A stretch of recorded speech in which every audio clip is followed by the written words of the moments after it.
नमस्कार, माझ्या चॅनलमध्ये आपल्या सर्वांचे स्वागत आहे.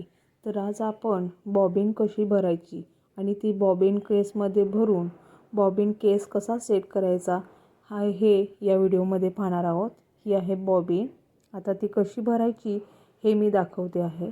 इथे मी थ्रेड लावून घेतलेला आहे. तर हे बॉबिन वाइंडरमध्ये घालायचं आहे. अशा प्रकारे सेट करून घ्या तुम्ही. आणि इथे स्क्रू दिलेला आहे, तो स्क्रूने आपण बॉबिन फिट करून घ्यायची आहे. म्हणजे इथे हा रबर आहे बाजूला, तो आपल्या व्हीलला चिकटतो आहे का नाही हे आपण चेक करत स्क्रूने फिट करून घ्यायचा आहे. हा रबर आहे बघा, हे मी चेक करते फिरतोय की नाही. तशा प्रकारे तुम्ही पण चेक करा. हा सेट झालेला आहे. याने आपण पॅकही करू शकतो. आता इथून धागा घेऊन हा आपण बॉबिनवरती घेऊयात.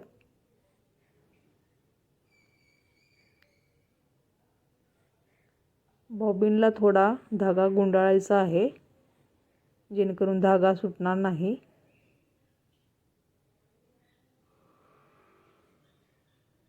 आता अशा प्रकारे गुंडाळल्यानंतर व्हील आपल्याला फिरवायची आहे, जेणेकरून धागा हा बॉबिनमध्ये भरला जाईल. इथे बघा, धागा हा फिरतो आहे, बॉबिनमध्ये भरते आहे. मला हाताने भरायची सवय आहे, त्यामुळे मी इथे अडकवलेला धागा काढून आता हाताने भरते.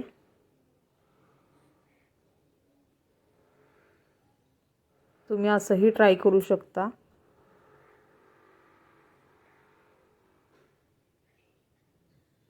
बघा, इथे बॉबिनमध्ये धागा भरतो आहे. आपल्याला जेवढा हवा आहे तेवढा भरून घ्यायचा आहे. बॉबिन केसमध्ये कसं घालायचं तर हे बघतोय आपण. बॉबिनमध्ये जेव्हा धागा असतो तो घड्याळाच्या विरुद्ध दिशेनेच घ्यायचा. घड्याळाच्या विरुद्ध दिशेनेच धागा घेतला तर तो वरती येईल, नाहीतर तुम्हाला शिलाईला प्रॉब्लेम येणार. हे इथे बॉबिन केसमध्ये अशा प्रकारे अँटी क्लॉकवाईज म्हणजे घड्याळाच्या विरुद्ध दिशेने सेट करायचा आहे.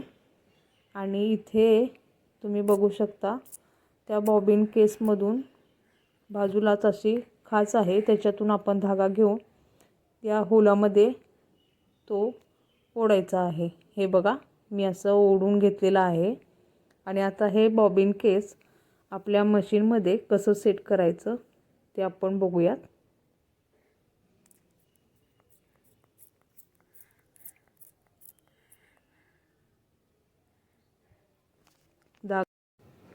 इथे हे बॉबिन केस आता आपण मशीनमध्ये सेट करायचं आहे. खालच्या बाजूला बॉबिन केस सेट करण्यासाठी जागा आहे. तिथे बघा, या नॉचमध्ये आपण ही बॉबिन केस घालायची आहे. आणि इथे नॉच दिला आहे, बघू शकता मी कसं सेट केलेलं आहे. त्याच पद्धतीने तुम्ही करा. चेक करायचं आहे हलते की नाही. बॉबिन केस जर हलत असेल तर तुम्ही व्यवस्थित सेट करा आणि ही स्लाईड लावून घ्या. आता वरती निडलला आपला धागा लावायचा आहे. आता निडलमध्ये धागा लावताना इथून घेऊन आपण या प्लेटमधून घ्यायचा आहे. हा धागा इथे बाजूला 2 प्लेट्स आहेत, तर त्या प्लेट्समधून मागच्या बाजूने थ्रेड घेऊन असा थोडासा क्रॉस न्यायचा आणि परत आहे तसाच धागा उचलायचा आहे. आणि इथे आपल्याला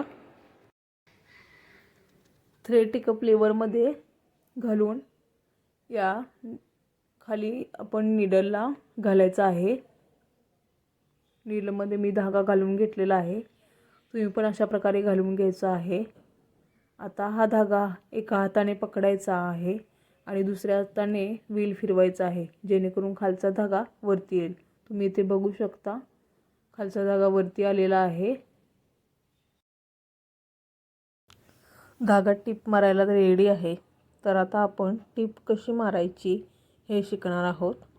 त्यासाठी कॉटनचा कपडाच घ्यायचा, मी इथे कॉटनचा कपडा घेतलेला आहे, तो असा दुमडायचा आणि दाब आहे हा, या दाबाच्या खाली बरोबर कपडा ठेवून सुई त्याच्यावरती येईल अशा पद्धतीने दाब खाली ठेवायचा।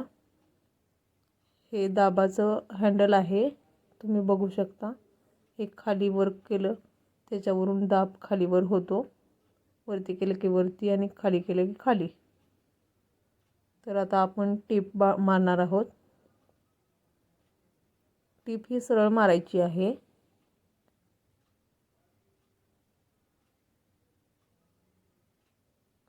एका लेवलनी मारत जायचं आहे आपण असं, आणि जेवढी प्रॅक्टिस कराल तेवढी तुमची टीप सरळ येणार आहे।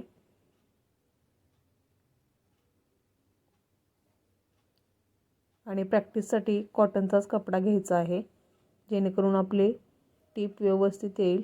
जेव्हा प्रॅक्टिस होईल तेव्हा वेगवेगळ्या कपड्यांवरती आपण ट्राय करायचं आहे,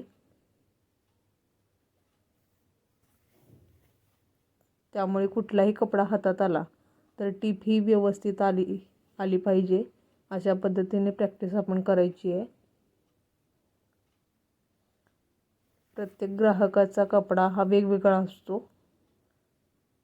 तुम्ही इथे आता बघू शकता टीप ही किती सरळ आलेली आहे बघा। अशा प्रकारे टीप मारायची आहे आणि त्याची प्रॅक्टिस पण तुम्ही करायची आहे। तर हा व्हिडिओ तुम्हाला कसा वाटला हे कमेंटमध्ये सांगा, आणि लाईक करा, शेअर करा, आणि चॅनेलला नवीन असाल तर सबस्क्राईब करा। माझा व्हिडिओ पाहिल्याबद्दल धन्यवाद।